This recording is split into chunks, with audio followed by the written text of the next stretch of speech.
Good morning, Radio Faithfuls. Welcome to the 8 a.m. bilingual newscast on Royal FM. Good morning, Glory Ngange. Bonjour, Florent Goyam. Good morning, ladies and gentlemen. The main points. Tordre le cou à la corruption, c'est l'objectif que se fixe la Commission nationale anticorruption. Dieudonné Massigams, président de la CONAC, est à Kribi pour 3 jours afin d'y effectuer une série d'activités dans le cadre de la Journée internationale de lutte contre la corruption ce 9 décembre.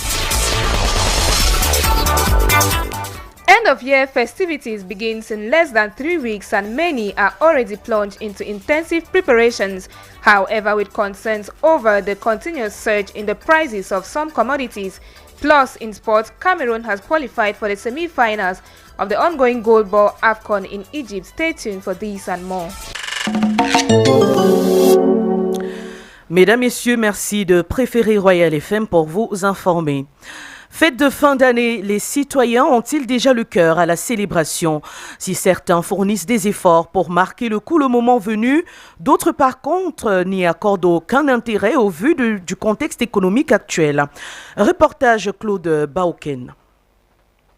La préoccupation majeure reste centrée sur ce que les enfants mangeront et porteront le 25 décembre, jour de la Nativité, et le 1er janvier, jour du Nouvel An. Les réponses à cette interrogation varient d'un parent à un autre. Pour le moment, il n'est rien, n'est pas encore. Parce que je n'en ai pas vu au jour le jour. Ce jour-là, si ça tombe, même si ce n'est que n'importe quoi, on va manger. Pour le cadeau, là, je ne suis pas moi là. Je ne suis pas dedans le cadeau. Je n'ai pas là. Le cadeau, moi-même, quand j'étais petite, je passais les fêtes avec les cadeaux. Je n'ai pas moi l'argent. Alors, on sait que le jour-là, on met le poulet dans la marmite. Donc, je lève les petits poulets, on va mettre ça dans la marmite. Même si c'est n'importe quoi, on va mettre dedans.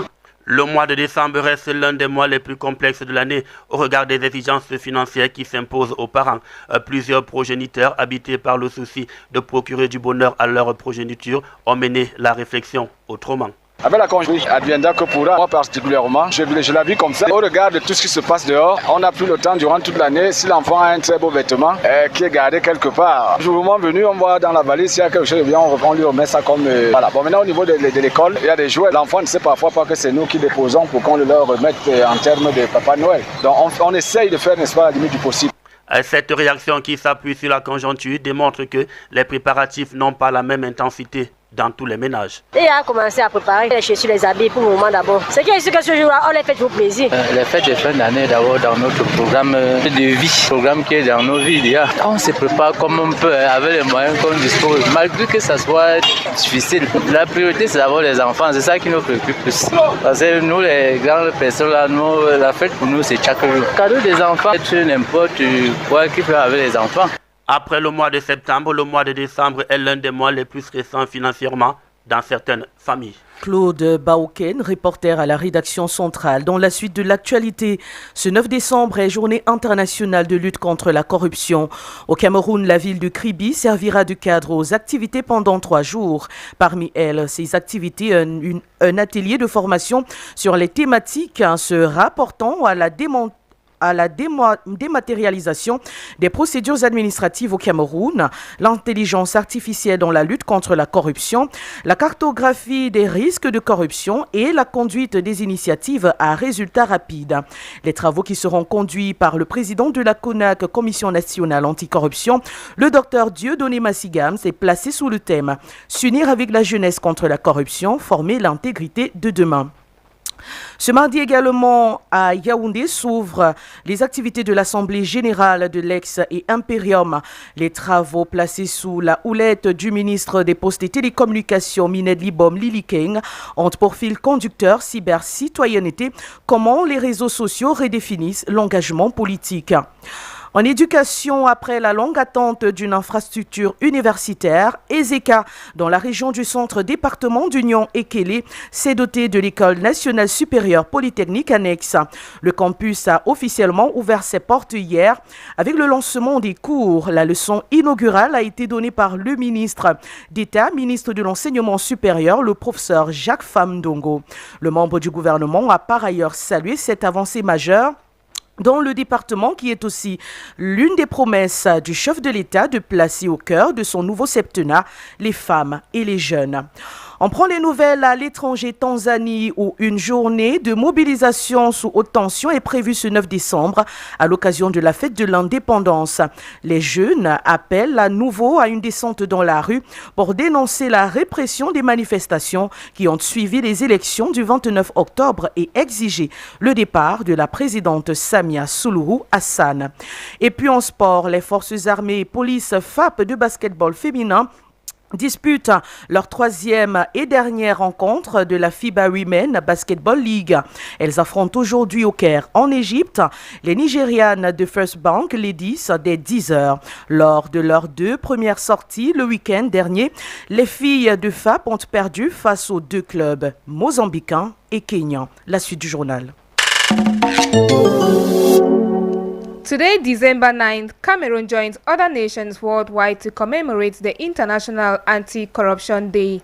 The theme designated by the United Nations for the 2025 edition is Uniting with Youth Against Corruption, Shaping Tomorrow's Integrity. The day is set aside to raise public awareness for anti-corruption, observed since the passage of the United Nations Convention Against Corruption in October 2003.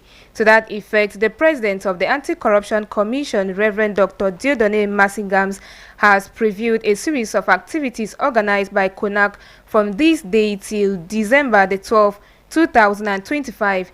The activities to take place in Kribi will include training workshops on administrative procedures, decentralization, the use of artificial intelligence in the fight against corruption, corruption risk mapping, and the implementation of rapid result initiatives. From one international day to another, today also marks the International Day of Commemoration and Dignity of the Victims of the Crime of Genocide and of the Prevention of this crime. Marking the 10th anniversary, the United Nations, in its 69th resolution last September 2025, expressed concerns that despite efforts of global community, thousands of innocent people are still victims of genocide. The resolution reiterates the responsibility of each government to protect its population from genocide. The Minister of Finance, Louis-Paul Motase, will today pose the foundation stone for new headquarters of the Directorate General of Customs in Yaoundé. The project, which is said to reflect government's efforts to modernize public finance infrastructures and strengthen the customs administration, will be located behind the Yaoundé 1 City Hall. We now go into the society where preparations for end-of-year festivities are heightening as the feasts are approaching. However, the enthusiasm that usually characterizes this period has diminished for several reasons, including price hikes of some commodities. Some Cameroonians have shared their levels of preparedness for these end-of-year events. Take a listen to them in this Vox Pop. The little I am preparing is just trying to decorate my house, looking for my outfit that I'm going to wear that day, thinking of the kind of meals we are going to cook that day. I don't really think I am excited as I used to be, because for me it's just like normal days. Prices rising every day. It's hard to plan anything big. Even basic things are expensive now. Despite everything, I'm still excited in my own small way. For me, Christmas is more about family gathering, gratitude, and just breathing a bit after a long year. Prices are increasing, but salaries are not increasing. I'll try to get the little I can for my kids and for my household. The most important thing is we are grateful for health and we'll be together to celebrate. Knowing that the economy is not very friendly this time around with increase in prices of items, I started buying my dresses from November and shoes and all of that, because I know that December from the 15th to around the 20th, 25th, it will not be easy. So I bought my Christmas dresses and shoes already. And for other items like rice and foodstuff, wine, I am still going to get that towards the end of the year. Out of the country, Tanzania today, December the 9th, celebrates its Independence Day.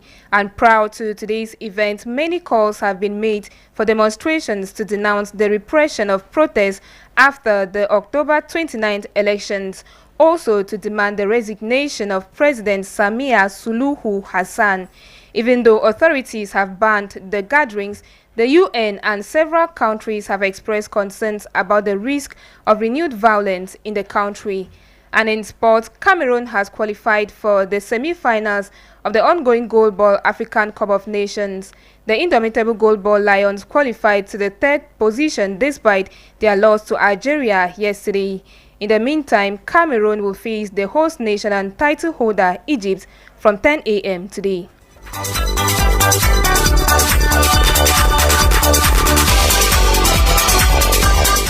That note in sport brings us to the end of the 8 a.m. bilingual newscast, which was technically produced by Salomon Esana, who is our sound engineer.